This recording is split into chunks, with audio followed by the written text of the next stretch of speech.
Hi guys! Welcome sa Janmim TV. Ngayong araw ay tuturo ko naman sa inyo kung paano magpalit ng Wi-Fi password at name sa inyong PLDT CTE router. Ito ay para sa mga subscriber na mayroong router na CTE F670L.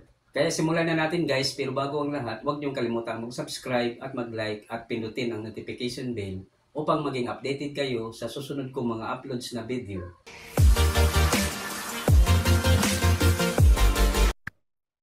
So ganito yan guys, bago tayo magsimula, kailangan nakakonect na kayo sa inyong Wi-Fi router. At kung connected na kayo, ang unang gagawin natin ay mag-open ng internet browser. Kahit anong internet browser ay pwede nyong gamitin.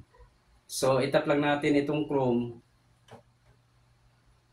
Then pag nag-open na siya, itype lang natin dito sa address bar yung IP address ng PLDT CTE router. Itong https://192.168.1.1.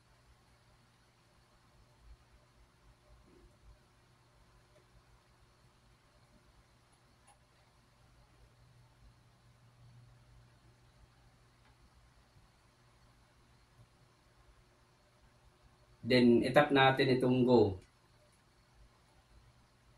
So, ito yung lumalabas. Your connection is not private. Attackers might be trying to steal your information from 192.168.1.1. For example, password, messages, or credit cards. Pero okay lang yan guys at huwag kayong mag-alala dahil router lang ang bubuksan natin. Kaya itap lang natin itong advanced na makikita natin dito sa baba. Then, meron na namang warning dito. This server could not prove that it is 192.168.1.1. Its security certificate is not trusted by your device's operating system. This may be caused by a misconfiguration or an attacker intercepting your connection. Pero sabi ko nga kanina, router lang ang bubuksan natin. Kaya itap lang natin itong proceed to 192.168.1.1 unsafe. So ayun guys, ito na yung admin web interface ng router. At dito sa username, ang ilagay natin ay admin.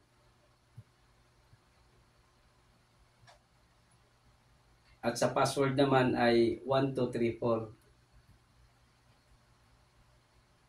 Then tap login. So ayan guys, ito na yung kanyang account management. At dito, papalitan muna natin yung kanyang login password. Bahala na kayo kung ano ang gusto nyong ipalit na login password. Basta ito ay hindi bababa sa 12 character at mayroong combination ng uppercase, lowercase, special character at number. Halimbawa, ang ilagay ko ay janmim_tv at 2023.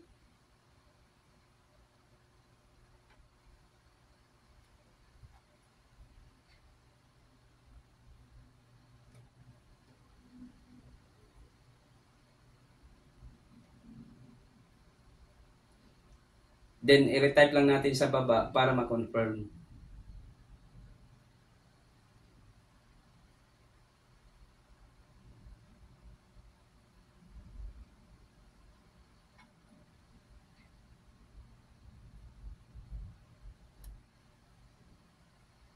Then, dito naman sa band steering, nasa inyo na kung gusto nyo siyang naka-on or naka-off. Pero sa akin, gusto kong naka-off siya para ma-separate yung 2.4G at 5G Wi-Fi network. So, ayun guys, nung in-off ko siya, na-activate yung 5G SSID 5. Nagiging dalawa na yung ating Wi-Fi network. At papalitan natin sila ng Wi-Fi password. So, dito sa 2.4G SSID 1, kayo na ang bahala kung ano ang gusto nyong ilagay na Wi-Fi name. Halimbawa sa akin, ang ilagay ko ay janmim 2.4G.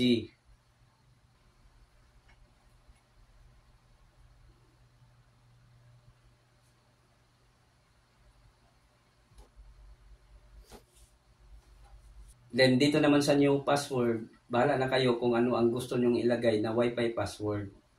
Basta ito ay hindi bababa sa 12 character at mayroong combination ng uppercase, lowercase, special character at number. Halimbawa sa akin, ang ilagay ko ay janmim_tv at 2023.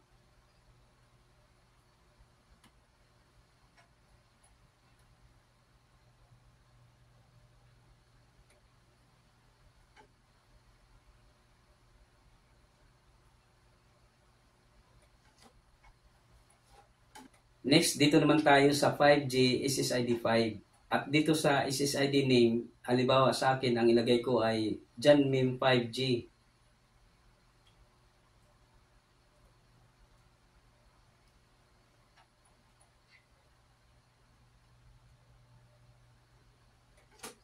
Then, dito naman sa new password, bahala na rin kayo kung ano ang gusto nyong ilagay na Wi-Fi password. Halimbawa sa akin, ang ilagay ko ay janmim_tv at 2023.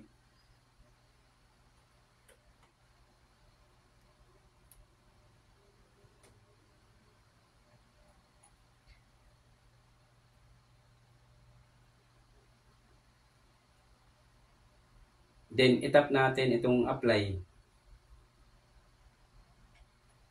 Pagkatapos niyan ay madidisconnect tayo sa Wi-Fi router. I-reconnect na lang natin siya ulit gamit ang bagong Wi-Fi password. So dito guys, makikita na natin yung dalawang Wi-Fi name na ipinalit natin. Itong Janmim 2.4G at Janmim 5G. At itry natin mag-connect dito sa dalawang Wi-Fi network para malaman natin kung gumagana yung ipinalit natin na Wi-Fi password. Unahin natin itong Janmim 2.4G. Itap lang natin yan.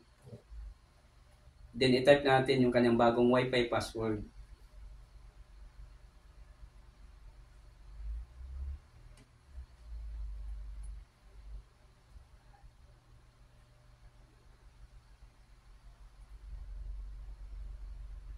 Then tap connect.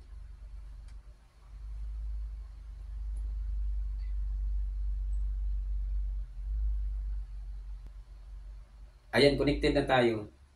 Next, itry naman natin mag-connect dito sa Janmim 5G. Itap lang natin yan. Then, itype natin yung kanyang bagong Wi-Fi password.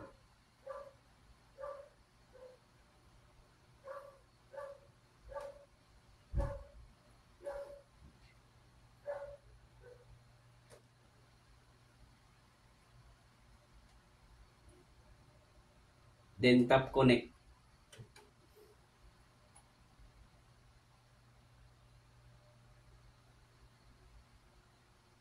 Ayan, connected na tayo. So ayan guys, gumagana yung ipinalit natin na Wi-Fi password. Next ay itry naman natin mag-login sa router para malaman natin kung gumagana yung ipinalit natin na login password. So dito sa address bar, itype ulit natin https://192.168.1.1.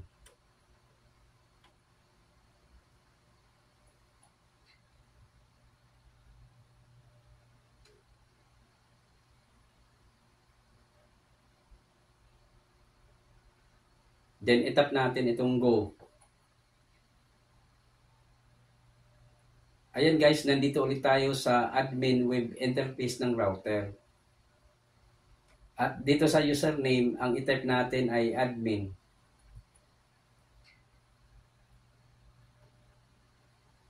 At sa password naman, itype natin yung kanyang bagong login password.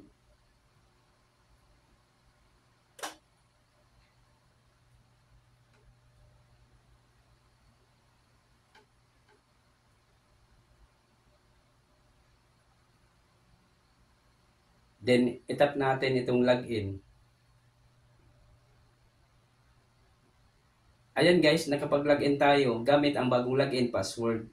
So ayan guys, ganyan lang ang magpalit ng Wi-Fi password sa inyong PLDT router CTE F670L. Hanggang dito na lang muna at sana'y nakatulong sa inyo ang video na ito. Ako po si Rodolfo Membreve Jr. at huwag niyong kalimutang mag-subscribe at mag-like at pindutin ang notification bell upang maging updated kayo sa susunod kong mga uploads na video.